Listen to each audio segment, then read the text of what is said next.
Bang, Ya. ini mungkin hampir terakhir ya. Ya. Saya ingin Abang mengungkapkan berbagai skenario penyelamatan karena Abang kan harus tanggung jawab untuk ikut kami juga.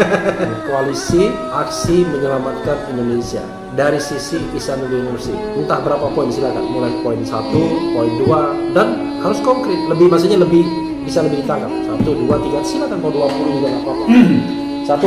Satu, Ya. Perbaiki pasal 1 ayat 2 dan pasal 2 ayat 1. Kembalikan dari sistem bikameral menjadi sistem multikameral. Oke. Itu keyword. Jadi Multikameral itu bahwa MPR terdiri dari DPR, utusan daerah dan utusan golongan. Kembali pada Undang-Undang Dasar 45. Kembali ke Undang 45. Artinya di dalam sana yang muncul adalah kewenangan MPR-nya menjadi lebih jelas. Dia merupakan penjelmaan. Nah, kan MPR adalah penjelmaan kedaulatan rakyat. Jelas di situ. Dan posisinya jelas lembaga tertinggi. Jadi posisi itu kita kembalikan dulu di situ. Nah, ketika masuk ke dalam posisi begitu, Itu satu ya. Ya. Yang kedua, kembalikan dulu soal warga negara Indonesia asli. Oke, warga negara Indonesia asli itu terjemahannya kalau sekarang adalah dia warga negara Indonesia sejak kelahirannya, itu terjemahannya. Ya. Jadi kalau misalnya mereka naturalisasi, mereka tidak boleh. Nggak boleh. Jadi Tidak ada naturalisasi diterima sebagai warga negara Indonesia asli. Dia paham yang dia itu adalah paham kelahiran, posisi dan kemudian silahkan posisi sebagai hasilnya di situ posisinya. Nah, itu ius sanguinis namanya. iya, posisi itu. Nah, kalau kita ambil ius sanguinis itu, dia akan ketemu dengan posisi apa latar belakangnya? Latar belakangnya soal keterikatan nilai-nilai pada bangsa itu. Jadi seseorang akan merasa punya ikatan nilai-nilai bangsa dengan daerah itu, dengan bangsa ini gitu ya.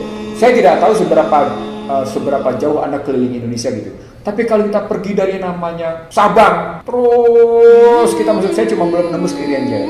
Saya daripada pusing-pusing, saya tanya konkret aja. Dalam perspektif Abang itu, Ahok itu bisa jadi presiden nggak? Kalau pakai latar belakang itu usulnya namanya Yusuf bisa. Anies Baswedan bisa jadi presiden nggak? Lahirnya di mana? Lahirnya Indonesia kan? Iya. Karena dia Anies. Tapi kan Ahok di Indonesia juga lahirnya. Nggak bisa orang tuanya. Kalau Anies kan bapaknya pejuang. Itu contoh sederhananya. Kalau Ahok sekalian ya, agak sarah sedikit tapi nggak sarah ya. Tapi kita bicara tentang konsep asli dan tidak asli ya. Orang tua Ahok kan ketika diminta memilih jadi warga negara mana malah pulang. Kalau orang tua Anies kan malah jadi pejuang, kakeknya kan pejuang. Oke, bukan soal keturunan Arab atau keturunan Tionghoa, tapi dia adalah memang warga negara. Gini lah, sanguinis lah. Ya. Menurut cara berpikirnya Belanda saja, keluarga negara Indonesia dibagi atas 3 struktur kan. Ya. Ini start regelingnya saja sudah kelihatan politik keluarga negara yang tidak fair kan posisinya. Ya. Makanya kemudian kita berjuang ke warga negara Indonesia asli, penduduk asli Indonesia. Itu jawabannya sebenarnya di situ. Jadi ini start regeling. Itu penting banget bagi Abang ya. Agar jangan ada Fujimori itu di Chili. Betul. Nggak usah ngambil Fujimori deh. Ambil aja kasus Amerika sekarang. Bagaimana pertarungan Trump itu posisinya sedemikian rupa sampai akhirnya memunculkan pertarungan yang namanya white national supremacy. Dan white national supremacy yang dikampanyekan Trump justru ditentang habis-habisan di Uni Eropa. Kebayang nggak coba? Apa sih Amerika? Amerika adalah sebuah negara Indian yang diinvasi oleh kulit putih dan kemudian kulit putih mendominasi. Dan mereka merasa menjadi penduduk Supremasi. Dan supremasi itu ditegakkan dengan pidato Judeo Christianity yang oleh Uni Eropa ditentang. Kebayang nggak? Gimana logika kita coba? Tapi nggak juga white, karena di situ Yahudi juga kuat. Ya, poinnya non-Indian. Iya, non-Indian, tapi poinnya kan white national supremacy yang disebut dengan NKK, yang klub-klub kan. Posisi. Nah, itu jadi kalau kembalikan ke dalam pasal 6 tadi posisi. Nah, berikutnya Dua sudah ya. Yang berikutnya, kita tinggal pikir sekarang apakah periodisasi itu dua periode atau 3 periode. Oke, Abang maunya? Kalau pakai skripsi saya bermain antara 2 sampai 3. Oke. Jadi kalau 2 tahun itu tetap 5 tahun. Tetap 5 tahun, tapi bisa 2 sampai dengan 3 periode dengan kata kunci tetap di GBHN yang kemudian dibikin tolak ukur kegagalan keberhasilannya. Tolak ukur kegagalan keberhasilan itu menentukan apakah dia boleh dipilih kembali atau tidak. Nah, gitu. Ini kan kita nggak punya. Yang menentukan tolak ukurnya MPR dong. Fair secara ketika pertanggungjawabannya ditolak MPR. Diterima atau ditolak? Ya, oke, kayak Habibie. Iya. Nggak boleh nyalon. Oke, 3 ya. 3 posisinya. Itu dulu lihat. Ya, apalagi. Nah, itu tadi pasal 18. Pasal 18. Daerah bukan di kata-kata dibagi, tapi tersusun. Itu kalimat Artinya mengembalikan prinsip negara kesatuan yang lebih sentralistik, yang lebih No. jernih. Saya tidak bicara negara kesatuan yang tersentralistik, karena tetap saja ada pemilahan otonomi. Jadi Iya. dalam studi Undang-Undang 574 sampai dengan Undang-Undang Pemda baru 23 dan 34 posisinya. Saya ingin mengatakan mestinya penduduknya tetap penduduk ada di tengah, di mana terjadi strukturnya bagus dari atas sampai dengan ke bawah. Dan cara berpikir Hatta 4 susunan. Oke. Cara berpikir yang lain ada 3 susunan. Mari kita pilih sekarang. Mari kita tentukan mana wilayah susunan itu terbaik bagi bangsa ini. Orang kalau cuma berpendidikan, sorry ya, kan rata-rata pendidikan kita kan SMA ke bawah. Ketika masuk ke dalamnya namanya pertentangan demikian tajam dengan pendidikan rendah dan kemudian pengalaman yang tidak cukup dalam konstruksi perbedaan pendapat, apa yang terjadi? Kekerasan kan? Kan kita tidak ingin menghendaki yang namanya ajang politik menjadi ajang kekerasan.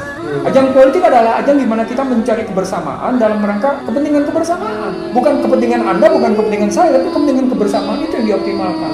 Itu yang dikehendaki oleh pasal 1 ayat 2 dan pasal 2 ayat 1. Dan karena itu pakainya dalam multikamera. Dan karena itu konsep saya sejak 98, Anda perlu tahu, utusan daerah misalnya, itu ditentukan bukan hanya oleh DPR dan gubernur, tapi ditentukan oleh kelompok-kelompok masyarakat sekitar. Siapa utusan daerah itu? Misalnya, ditentukan oleh majelis ulamanya, ditentukan oleh kalangan intelektualnya, gitu loh, ditentukan oleh kaum profesionalnya, ditentukan oleh kalangan mudanya. Yuk, ini usulannya begini, silakan utusan daerah. Begitu juga utusan golongan, silakan golongan memilih sendiri. Negara cuma menerima. Kan kalau di era Soeharto kayak si Anu, si X jadi utusan golongan, si B jadi. Kita enggak, kita harus bikin. Sehingga multikameral kita di satu sisi memang pakai yang namanya election untuk DPR, Ya. tapi sisi lain memang tetap pakai election, tetapi lewatnya namanya Komunitas. Jadi posisinya kelihatan gitu loh untuk menggambarkan itu. Nah itu punya relasi dengan yang namanya pasal 18. Sehingga ada kepentingan daerah terpenuhi. Baru kemudian bisa kita lihat bagaimana kerjasama utusan daerah dengan DPR, bagaimana kerjasama utusan golongan dengan diatur lebih lanjut. Sehingga yang namanya nanti ketika rapat-rapat terjadi, rapat antara utusan golongan sama DPR dalam rangka APBN, rapat antara utusan daerah dengan ini, dan kemudian digabung untuk kan hebat. Dan itu syaratnya mereka tidak usah digaji tinggi. Moral hazard syaratnya.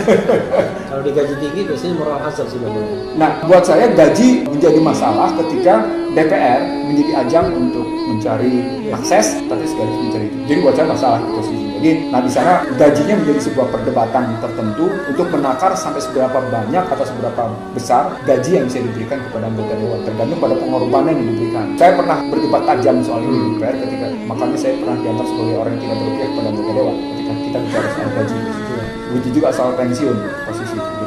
Tapi poinnya kayak gitu. Nah itu relasi pasal 1 ayat 2, pasal 2 ayat 1 posisi. 4 ya? Ya, 4. Balik situ termasuk nama masa jabatan. Ini kelihatan sarjana hukumnya nih. Karena beliau ini S1-nya juga sarjana hukum tata negara. Nah, Oke, 4. Yang kelima.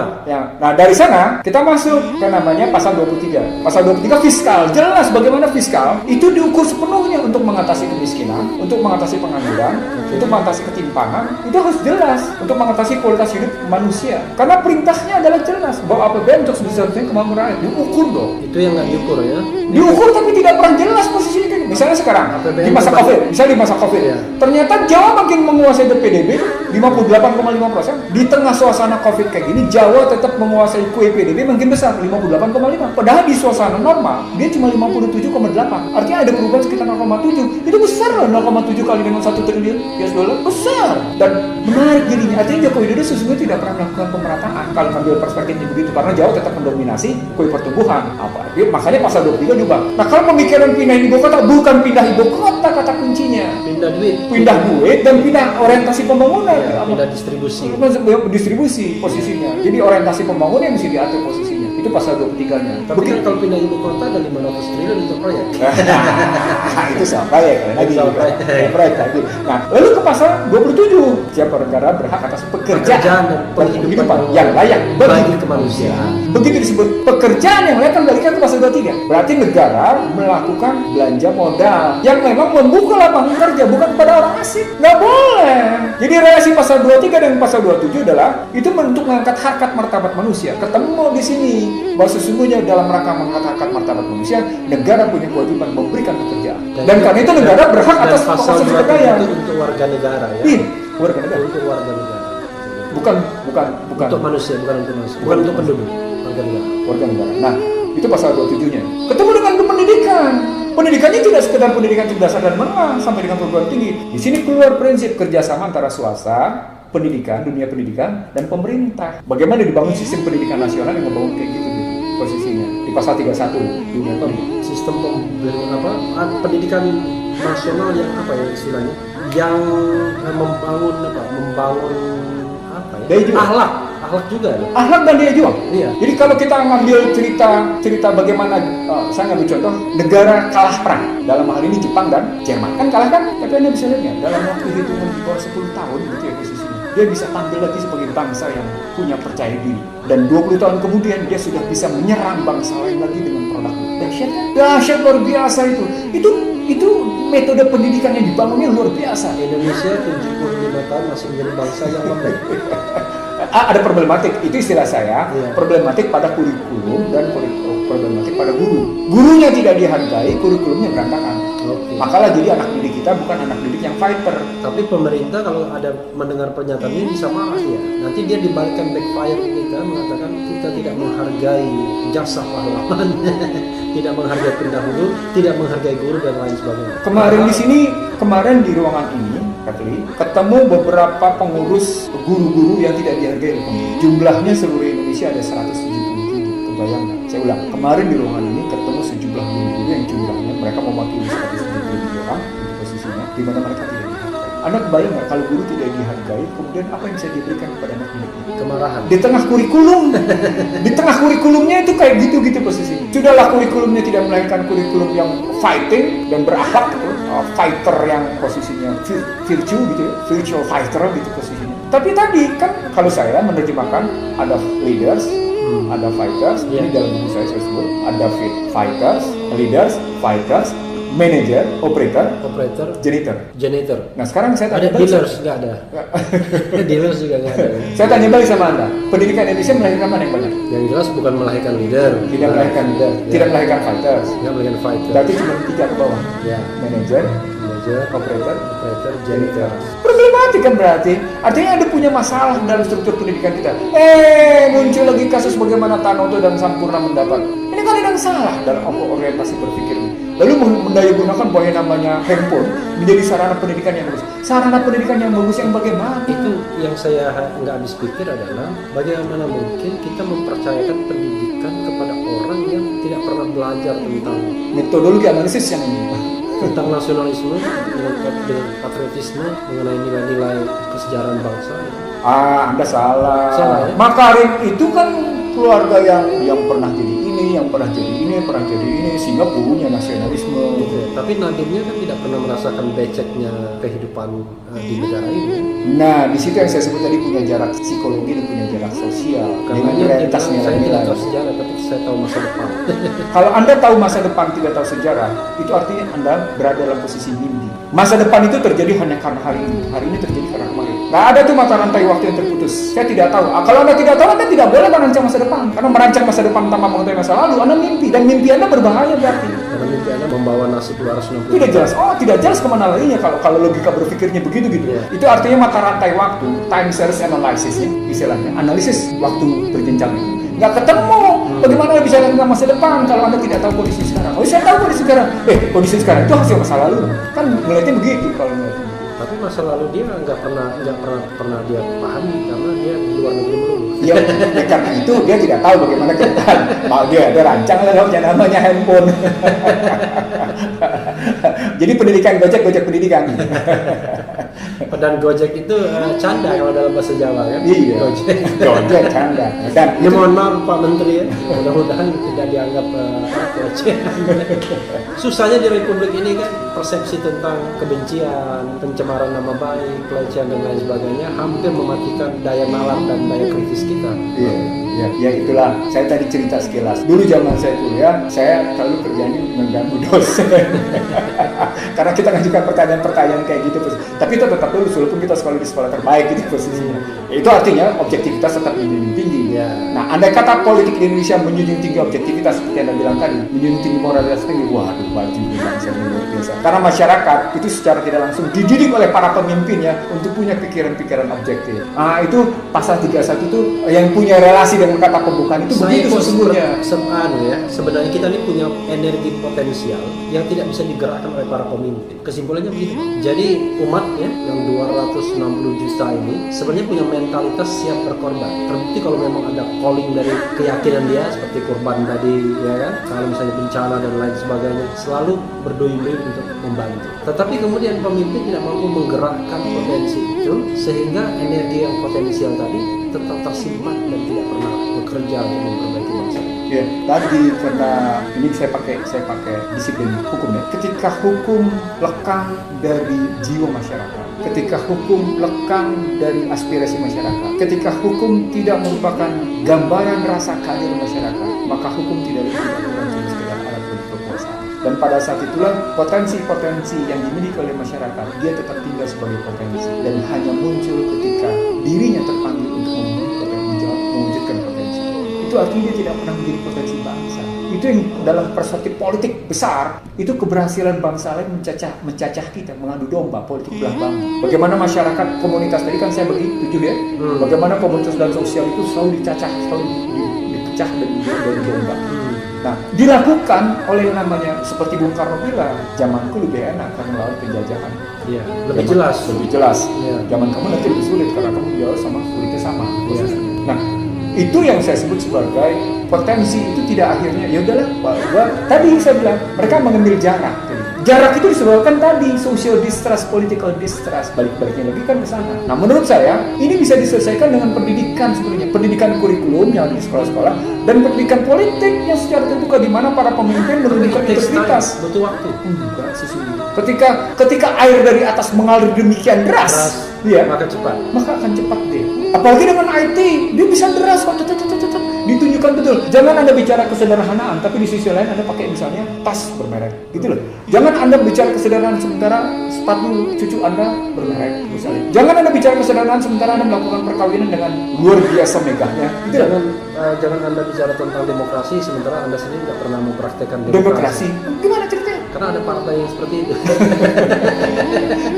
Jadi artinya karena Anda tadi melihat saya dalam perspektif keagamaan gitu ya. Ada kalimat yang begini, ya ayyuhallazina amanu lima taquluna ma la taf'alun. Hai orang-orang beriman, jangan berkata-kata dari sesuatu yang tidak pernah. Jadi kalau kita mengatakan sesuatu tapi kita tidak lakukan, kita lebih baik diam saja. Lebih bagus kita tidak usah ngomong. Itu namanya leading by example. Jadi kita memimpin dengan contoh. Ya, jadi sebenarnya bukan sekedar leading by example kalau dalam konstruksi Islam. Memimpin dengan keteladanan jauh lebih dalam posisinya. Karena di balik keteladanan itu ada konsistensi yang kuat antara hati. Kalau sampel kan bisa cuma satu momen ya. Tapi keteladanan itu ada konsistensi. Iya. Ada perjuangan untuk mewujudkan itu gitu, untuk menunjukkan betul di dalamnya posisi. Nah, itu pasal 31 itu maksud saya begitu. Jadi bukan cuma kurikulum sekolah. Artinya kalau mau jadi pemimpin, kalau ada orang mengangkat pedang, hai Umar, kalau Anda menyimpang, maka pedang ini akan meluruskan Anda, maka pemimpin itu bersyukur, bahkan menangis ya. Kalau sekarang enggak, pencemaran nama baik. Atau penyebaan apa? Itu posisinya. Jadi itu pasal 31 ya. Ya. Jadi artinya pendidikan terjadi di sekolah, pendidikan terjadi di rumah, terjadi pendidikan di masyarakat, gitu ya, terjadi oleh pemerintah. Pemerintah memberikan integritas reputasi yang luar biasa sehingga mengalir air deras dari atas bawah. Pasal 32. Itu sudah berapa poin tuh? Ya sekian lah pokoknya. Ya, Oke, pasal 32. Pasal 32 itu kebudayaan kita bicara. Lalu dari situ kita bicara pasal 33 yang kita hapuskan kemudian. Ini saya sudah punya platformnya. Saya sudah bikin platform. Makanya saya bilang saya punya solusinya. Saya bikin platformnya di pasal 33 itu menerjemahkan di bawahnya gitu ya. Lalu ditarik korelasi dengan pasal-pasal ekonomi konstitusi diterjemahkan ke dalam posisi kata pembukaan. Sehingga terjadi yang namanya tadi konsistensi dari mulai kata pembukaan ekonomi konstitusi dan pasal 33. Nah, kalau dia tetap tidak selesai dalam perspektif ekonomi, muncul pasal 34, fakir miskin, dana terlantar dipelihara oleh negara, bukan dengan model BPJS. Begitu. Jadi kelihatan mestinya bagaimana negara bertanggung jawab atas orang anak terlantar dan fakir miskin. BPJS itu menghina ya. Iya, nggak bisa dengan model BPJS, nggak boleh begitu. Dikasih kartu itu menghina. Ya, itu makanya kalau ada makanya Artinya Anda orang miskin, makanya Anda dikasih kartu. penghinaan terhadap status seseorang. Iya. Ya. Nah, itu pasal 34. Nah, saya tidak bicara di 36 soal itu, tapi ini sampai di situ posisinya. Nah, kalau perspektifnya begitu, Anda menyebut saya pada solusi seperti apa? Teman-teman di kami, itu posisinya sudah selesai bikin konsep itu. Sudah ada konsep itu. Yang belum utuh menjadi satu cuma pasal 33, pasal 33-nya kebetulan saya yang siapin. Jadi sudah kita siapkan perubahan-perubahan yang menyeluruh dari seluruh kembali ke 15 sudah disiapkan menjadi sebuah buku. Dan makanya kalau kami itu cuma ngomong aja punya solusinya, sudah ada solusinya. Pasal 33-nya saya yang siapin posisinya begini gitu. Sehingga dia tetap sesuai dalam rujukan semangat, nilai-nilai dan kata pembukaan 5. Itu kata kuncinya sesungguhnya. Kalau bisa disimpulkan, Abang termasuk yang setuju dong kembali kepada Undang-Undang Dasar 1945 yang tanggal 18 Agustus dan dekret presiden. Ya, dekret 5 Juli 18 Agustus dan dekret presiden 5 Juli 1959. Konsekuensinya kan jelas kan, tidak ada pemilihan presiden secara langsung, Iya. tidak ada DPD, tidak ada Mahkamah Konstitusi, Iya. kemudian utusan golongan bisa masuk TNI Polri lagi. Setuju? Enggak. Mari kita atur ke situ. Jadi ada beberapa aturan-aturan yang memang kurang di dalamnya. Saya bukan mengatakan yang namanya Undang-Undang Dasar 45 itu lengkap, tapi kembalikan dulu posisi dasarnya. Oke. Itu posisi. Lalu setelah itu kita bikin namanya tambahan. Adendum. Adendumnya posisinya. Adendumnya bukan yang kayak begini. Iya, tentu adendum dengan kajian akademik yang benar. Mana nih, misalnya tadi kalau kita ingin memperbaiki tentang utusan golongan, apa pengertiannya gitu kan? Bagaimana kita mekanisme mengatur utusan daerah, misalnya kalau kita nggak berpikir Anda gitu posisinya. Bagaimana ngaturnya? Lalu menerjemahkan bagaimana soal penduduk asli atau warga negara asli, misalnya Pak kamu kita merujuk pada riwayat dan sejarahnya, kita ambil posisi gitu. Atau kita ambil tentang bagaimana tentang pasal 18 supaya terjadi yang namanya antara sentralisasi dan desentralisasi. Dia berada dalam pendulum yang cantik, kapan terjadi sentralisasi, kapan terjadi desentralisasi. Kan Anda nggak bisa bikin permanen desentralisasi tetap di tengah negara membutuhkan sentralisasi pada daerah itu. Atau sebaliknya di tengahnya namanya daerah itu butuh desentralisasi, Anda tetap sentralisasi. Kan nggak bisa yang permanen. Abang terpikir nggak ya, kalau sekarang saja dengan pemilihan presiden secara langsung, oligarki politik itu bisa menguasai ya, dengan cara menerapkan presidensial threshold. Kalau pemilihan itu dilakukan oleh MPR, bisa saya bayangkan ini murah sekali untuk menjadi presiden. Itu kritik banyak orang di situ. Iya. Itu bisa diatasi dengan persyaratan, dengan masukan-masukan yang istilahnya filternya jelas gitu. Lalu setelah filter jelas ada uji atas orang itu kayak gimana. Jadi kalau pakai istilah saya, indeks pribadinya jelas. Untuk menjadi utusan daerah dan golongan minimal ya posisinya. Lalu kemudian ada jenjang karir yang teruji. Lalu kemudian ada kinerja yang memang bisa dibanggakan, yang bisa merujuk pada seseorang itu layak pada jabatannya karena memang performa apresialnya, kinerjanya bagus posisinya. Itu bisa kita lihat posisinya. Jadi menurut saya setiap sistem pasti ada lemahnya, tetapi meminimalkan celah gitu, celah yang melahirkan celah gitu ya. Itu harus diatasi. Dan mari kita mau secara bersama-sama. Bagaimana musyawarah mufakat itu dimunculkan dalam pemilihan-pemilihan kayak gitu, sehingga kalau mereka misalnya si orang-orang di DPR ini dibayar oleh kekuatan bisnis, ya kan gitu. Makanya kekuatan bisnisnya tidak boleh masuk ke dalam wilayah itu. Apa kata kuncinya? Kata kuncinya di keuangan, gitu loh. Kata kunci keuangan kembali lagi ke soal kontrol rekening masing-masing. Wah, itu kunci habis-habisan dikunci. Itu sistemnya bisa kok dibangun menurut saya. Jadi ada upaya untuk meminimalkan transaksi material dalam upaya pemilihan presiden bisa dilakukan. Posisi yang lain lagi Bang. Kalau ambil lagi dalam konstruksi tadi, misalnya kalau Anda yang khawatirkan tentang filter tadi, menurut saya keywordnya adalah, gitu, kata kunci berikutnya adalah bagaimana membangun kecerdasan masyarakat di daerah, sehingga mereka bukan follower tapi mereka partner bagi pusat, kemitraan. Dan beruntungannya dalam konstruksi gini memang akhirnya kata kuncinya adalah soal pembelajaran. Pemilihan kepala daerah langsung ditiadakan juga kalau dalam konstruksi berpikir apa? Di pemilihan, di sini menarik. Daerah mengusulkan secara benar posisinya dengan kriteria tertentu disampaikan ke pusat. Di situ kemudian bagaimana hak pusat atas daerah. Gitu. Artinya presiden yang akan menentukan siapa yang menjadi gubernur. Presiden tidak sendiri, ketemu deh sama mereka yang ada di utusan daerah itu. Oh, jadi ada endorsement dari utusan daerah. Endorsement dari MPR. MPR salah satu. Komponennya utusan daerah.